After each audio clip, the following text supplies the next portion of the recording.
Поголема превенција, поефикасни мерки за заштита на жртвите од семено насилство, како одстранување на сторителот на насилството од домот, прецизирање на сите обврски на вклучените институции, како и рокови во кои треба да ги превземат активностите и мерките за заштита, нивна меѓусебна координација, мерки за економско јакнење на жртвите на ваквиот тип насилство се само дел од решенијата од новиот предлог закон за превенција, заштита и спречување на семено насилство, презентирани денеска на јавната расправа на која учествуваа представници од сите институции во Струмица, вклучени во борбата против семејното насилство. На денешната расправа се повикани засегнати страни од кои работат на територијата на општина Струмица, од кои очекуваме да добиеме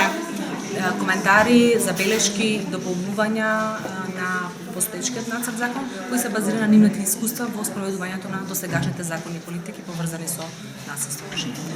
Така, кога се очекува законот можеби да се почне да се имплементира?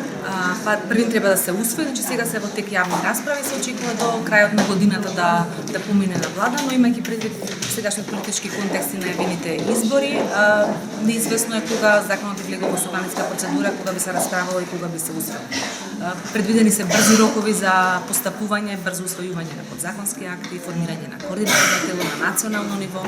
така што веднаш штом се усвои законот ќе треба да се пристапи кон имплементација. Според присутните, кои се воедно инволвирани во процесот, но и клучни чинители во имплементацијата на законските мерки, сметаат дека треба да се издвојат мултисекторскиот пристап кој ќе ги дефинира обврските на сите релевантни институции, воведување поголеми заштитни мерки за жртвите на семено насилство, како и повисоки глоби за сторителите кои не го почитуваат налогот на судот, но и можноста насилникот да биде отстранет од домот, но и мерките за превенирање на второстепена виктимизација.